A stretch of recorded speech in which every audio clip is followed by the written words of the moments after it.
Lovely மக்களே, welcome to Blessy Raymon vlogs. இன்னியோட long வீடியோவில் மீன் பொழிச்சதோட டீட்டெயில் ரெசிபி தான் பார்க்க போகிறோம். ஸோ ஃபர்ஸ்ட் மறக்காமல் நம்ம சேனலை சப்ஸ்கிரைப் பண்ணிக்கோங்க. அதுக்கு ஃபர்ஸ்ட் நான் 2 பாம்ஃப்ரெட் ஃபிஷ் வந்து எடுத்திருக்கேன். ஸோ யூஸ்வலாக எப்போவுமே ஃபிஷ் ஃப்ரை வந்து ட்ரை பண்ணுறவங்களுக்கு இது ஒரு டிஃப்ரெண்ட்டான ரெசிபியாக இருக்கும். ஏன்னா நானுமே இதுதான் வந்து ஃபர்ஸ்ட் டைம் வந்து ட்ரை பண்ணுறேன். ஃபஸ்ட்டு ஃபிஷ் எடுத்துகிட்டு இந்த மாதிரி குட்டி குட்டி ஸ்லைசஸ் வந்து போட்டுக்கோங்க. அப்போ வந்து மசாலா வந்து இன்னும் நல்லாவே இறங்கும் ஃபிஷ்ஷில். அண்ட் மசாலாஸ் பொறுத்த வரைக்கும் நான் எப்போவுமே வித்தியாசமாக ட்ரை பண்ணதே இல்லை. ஏன்னா எனக்கு அது எப்போவுமே சொதப்பிடும். அதனால் வீட்டில் எப்போவுமே போடுற மசாலா தான் ஜிஞ்சர் கார்லிக் பேஸ்ட்டு, வீட்டு மிளகாத்தூள் 2 ஸ்பூன், வெறும் மிளகாத்தூள் 1 ஸ்பூனு அண்ட் கரம் மசாலா. ஃபைனலாக சால்ட் ஆட் பண்ணிவிட்டு லெமன் புழிஞ்சு விட்டுட்டு நம்ம வந்து ஒரு நல்ல டெக்ஸ்டரில் கொண்டு வந்துடலாம். ஸோ இந்த லாங் வீடியோ பற்றி சொல்லணும் அப்படின்னா this is not my cup of tea. ஏன்னா அந்த லாங் வீடியோஸ் வந்து எனக்கு கம்ஃபர்டபுளாக இருக்காது.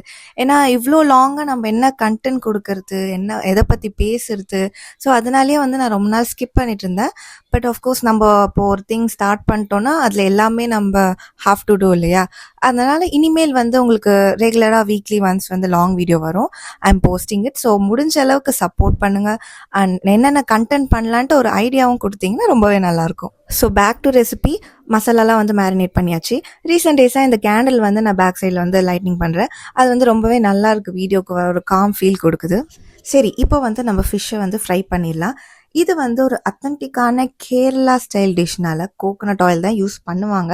ஆனால் நான் யூஸ் பண்ணல. ஏன்னா எனக்கு வந்து அந்த டேஸ்ட் அவ்வளோ செட் ஆகாது. அண்ட் எங்கள் வீட்லேயும் அவ்வளோ அதை சாப்பிட மாட்டாங்க. ஸோ நீங்கள் வந்து அத்தன்டிக்கான அந்த டிஷ் வந்து டேஸ்ட் பண்ணணும் அப்படின்னா டெஃபினட்டாக வந்து கோகோனட் ஆயிலை வந்து ஸ்கிப் பண்ணிடாதீங்க. பட் நான் யூஸ் பண்ணலை. ஸோ நான் நார்மல் ஆயிலில் தான் வந்து ஃப்ரை பண்ணியிருந்தேன்.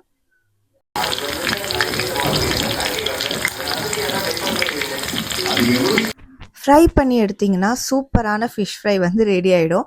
இப்போவே சாப்பிட்லான்னு தோணும். ஆனால் இதுக்கப்புறம் தான் மெயின் ரெசிபியே இருக்குது நமக்கு. அகைன் ஒரு பாத்திரம் வச்சுட்டு நம்ம ஃப்ரை பண்ணோம் இல்லையா, அந்த ஆயிலே வந்து செஞ்சால் தான் இன்னும் நல்லாயிருக்கும். ஸோ வந்து கருவேப்பிலை, பெரிய வெங்காயம் வந்து ஒன்றே ஆட் பண்ணியிருக்கேன், பொடி பொடிசாக நறுக்கி. இங்கே வேணும்னா குட்டி வெங்காயத்தையும் வந்து ஆட் பண்ணிக்கலாம். இன்னும் வந்து டேஸ்ட் வந்து என்ஹான்ஸ் பண்ணி கொடுக்கும். அப்புறம் வந்து ஜிஞ்சர் கார்லிக் பேஸ்ட் கொஞ்சமாக ஆட் பண்ணிக்கிறேன். ஸ்பைஸ் பொறுத்த வரைக்கும் நம்ம ஃபிஷ்ஷில் தான் அவ்வளோ மசாலா போட்டுமே, இதுலேயும் போடணுமா, பேலன்ஸ்டாக இருக்குமான்னு கேட்டிங்கன்னா நிச்சயமாக பேலன்ஸ்டாக இருக்கும். அதுக்காக இதில் வந்து ஒரு க்ரீன் சில்லியுமே நான் ஆட் பண்ணியிருக்கேன். அப்புறம் வந்து ஒரே ஒரு தக்காளியும் ஆட் பண்ணியிருக்கேன். அண்ட் ஸ்பைஸ் பொறுத்த வரைக்கும் சேம் அதே தான். வீட்டு மிளகாத்தூள், அப்புறம் வெறும் மிளகாத்தூள், கறி மசாலா வந்து ஆட் பண்ணிவிட்டு கொஞ்சமாக உப்பு சேர்த்துட்டு மசாலாவோட பச்சை வாசனை போனதுக்கப்புறமா முக்கியமான விஷயம், இதில் தேங்காய் பால் வந்து ஆட் பண்ண போகிறோம். ஸோ ஃபஸ்ட்டே வந்து அது ரெடி பண்ணி வச்சிட்டிங்கன்னா கடைசியில் ஊற்றுறதுக்கு ஈஸியாக இருக்கும். நான் ஒரே ஒரு கப் வந்து தேங்காய் பால் வந்து ஆட் பண்ணியிருக்கேன். இது வந்து உங்களோட ஃபிஷ்ஷோட குவான்டிட்டி பொறுத்து தான். நான் வந்து 2 ஃபிஷ் எடுத்திருக்கேன் இல்லையா, அதனால் 1 கப் போதும். தென் வந்து இந்த வாழை இலையை நல்லா அந்த அடுப்பில் வந்து சுட்டு எடுத்துட்டிங்கன்னா நம்மளுக்கு வந்து மடிக்கிறதுக்கு வந்து ரொம்ப ஃப்ளெக்சிபிளாக இருக்கும். ஸோ நிறைய வந்து கிழியாது. அப்போ கூட எனக்கு அங்கங்கே கொஞ்சம் வீரல் விட்டுச்சு, அது வேறு விஷயம். ஸோ ஃபஸ்ட்டு வந்து நம்ம ஆயிலில் ஃப்ரை பண்ண கருவேப்பிலை கொஞ்சமாக சேர்த்துட்டு பாட்டம் லேயருக்கு நம்ம செஞ்சு வச்ச மசாலாவை ஆட் பண்ணி நல்லா ஸ்ப்ரெட் பண்ணி வச்சுக்கலாம். தென் வந்து நம்மளோட ஃபிஷ் ஃப்ரையும் வந்து மேலே வச்சுட்டு அதுக்கு மேலே இன்னொரு லேயர் வந்து வைக்க போகிறோம்.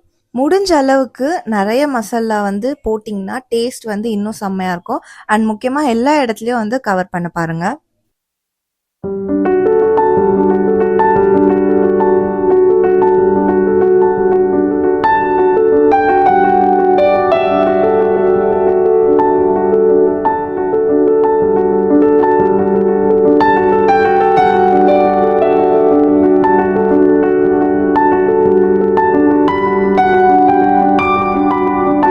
தென் ஃபிஷ்ஷை வந்து நல்லா மடித்து வச்சுட்டு டை பண்ணதுக்கப்புறமா ஒரு பேனில் வந்து ஆயிலை ஸ்ப்ரெட் பண்ணி விட்டுட்டு நம்ம செஞ்சு வச்ச அந்த வாழை இலையை வந்து 2 பக்கமும் நல்லா வந்து எப்படி சொல்கிறது, ஃப்ரை பண்ணி எடுத்துடலாம். ஆனால் வந்து ரொம்ப தீஞ்சிடக்கூடாது, இல்லைனா வந்து இலை வந்து கிழிஞ்சிரும். அவ்வளோதாங்க, ரெசிபி ஓவர். நம்மளோட கேரளா ஸ்டைல் மீன் பொழிச்சது வந்து ரெடி ஆயிடுச்சு.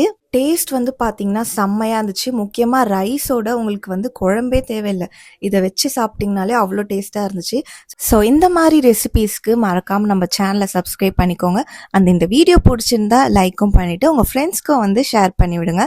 Until then, stay tuned. Bye bye.